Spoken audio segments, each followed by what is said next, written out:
मुंबई के एक कोने में एक बस्ती थी, भीड़ भाड़ वाली, शोरगुल से भरी हुई, लेकिन सपनों से भी लबालब। उसी बस्ती में रहता था रवि, 17 साल का एक लड़का जिसके पिता सब्जी बेचते थे।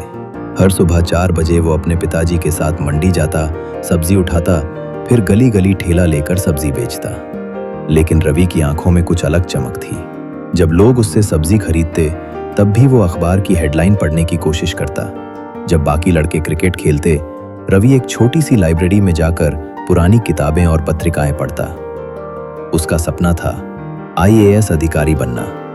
लोग हंसते थे, मजाक उड़ाते, अरे भैया सब्जी वाले का बेटा कलेक्टर बनेगा। लेकिन रवि ने किसी की नहीं सुनी।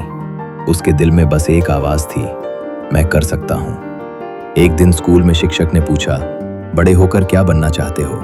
सभी ने कहा डॉक्टर, इंजीनियर, व्यापारी। रवि ने कहा, सर मैं IAS बनना चाहता हूं। पीछे से किसी ने ताना मारा, कलेक्टर बनेगा, तू तो ठेला लगाता है। पूरा क्लास हंसी से गूंज उठा। रवि चुप रह गया। उस दिन घर जाकर उसने माँ से कहा, शायद मैं गलत सपना देख रहा हूँ। माँ ने उसका सिर सहलाया और कहा, बेटा जब लोग तुम्हारे सपनों पर हंसते हैं तो समझ लेना तुम कुछ बड़ा सोच रहे हो। उस रात रवि ने खुद से वादा किया, अब चाहे कुछ भी हो जाए मैं हार नहीं मानूंगा। एक दिन रवि को एक NGO द्वारा चलाए जा रहे मुफ्त ट्यूशन सेंटर का पता चला। वहां पढ़ाते थे रोशन सर, एक रिटायर्ड प्रोफेसर जो गरीब बच्चों को निशुल्क पढ़ाते थे। रवि ने उनसे कहा, सर मुझे IAS बनना है, लेकिन मेरे पास कोचिंग के पैसे नहीं हैं।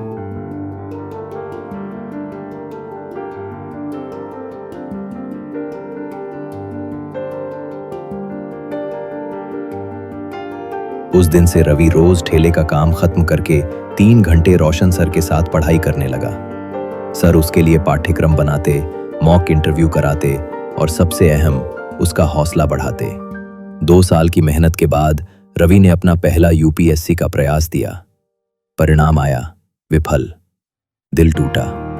पिताजी ने देखा तो बोले, बेटा तू मेहनत से डरा नहीं, तू जरूर जीतेगा। माँ ने कहा, नौकरी मिल जाती तो अच्छा होता, लेकिन बेटा तेरा हौसला देखकर लगता है तू हार कर भी जीत गया। रवि ने सिर झुकाया और कहा, मैं फिर से पढ़ूंगा और इस बार कोई गलती नहीं करूंगा। अगला प्रयास आसान नहीं था। दिन भर काम, रात भर पढ़ाई। कभी बिजली चली जाती तो रवि मोमबत्ती की रोशनी में पढ़ता। कभी खाने के पैसे नहीं होते तो चाय और बिस्किट से गुजारा करता। एक बार पिताजी बीमार पड़ गए। घर का सारा काम रवि ने संभाला, ठेला भी, घर भी और पढ़ाई भी। लोग फिर से बोले, अब तो छोड़ दे, जिंदगी भर सब्जी बेच, यही तेरी किस्मत है। लेकिन रवि ने एक ही जवाब दिया, मैं सब्जी बेचता हूं, सपने नहीं। अगला प्रयास रवि के लिए आखिरी उम्मीद था। उसने खुद से वादा किया, अगर इस बार नहीं हुआ तो भी हार नहीं मानूंगा। परीक्षा के दिन सेंटर घर से 2 घंटे दूर था। तेज बारिश हो रही थी, बस लेट हो गई। रवि भीगता हुआ दौड़ते हुए परीक्षा केंद्र पहुंचा। कपड़े भीगे थे, लेकिन हौसला जल रहा था। उसने पूरी लगन से परीक्षा दी और जब परिणाम आया, रवि ने UPSC पास कर लिया था। मुख्य परीक्षा, साक्षात्कार, सब कुछ पास। अखिल भारतीय रैंक 921। समाचार में सुर्खियां आईं। सब्जी वाले का बेटा बना IAS अधिकारी। टीवी चैनल इंटरव्यू लेने पहुंचे। रवि ने कहा, मैं किसी खास परिवार से नहीं आया, मैं खास इसलिए हूं क्योंकि मैंने हार नहीं मानी। पिताजी की आंखों से आंसू बह रहे थे, खुशी के आंसू। माँ ने सिर पर हाथ रखा और कहा, तू सिर्फ हमारा नहीं, पूरी बस्ती का गर्व बन गया। रवि की नियुक्ति एक छोटे जिले में हुई। वहां जाकर उसने सबसे पहला काम क्या किया? एक मुफ्त कोचिंग सेंटर खोला। उन बच्चों के लिए जो सपने तो देखते हैं लेकिन हालात से हार जाते हैं। दीवार पर लिखा था, कामयाबी उन्हें ही मिलती है जो हार मानने से इनकार करते हैं। रवि अब सिर्फ एक अधिकारी नहीं, एक प्रेरणा बन चुका था। उसकी कोशिशों से गरीब छात्रों को छात्रवृत्तियां मिली, स्कूल छोड़ने वालों की संख्या कम हुई और बस्ती के बच्चे भी UPSC के फॉर्म भरने लगे। जहां पहले लोग कहते थे, सब्जी वाले का बेटा क्या करेगा, अब कहते हैं, हमें भी रवि भाई जैसा बनना है।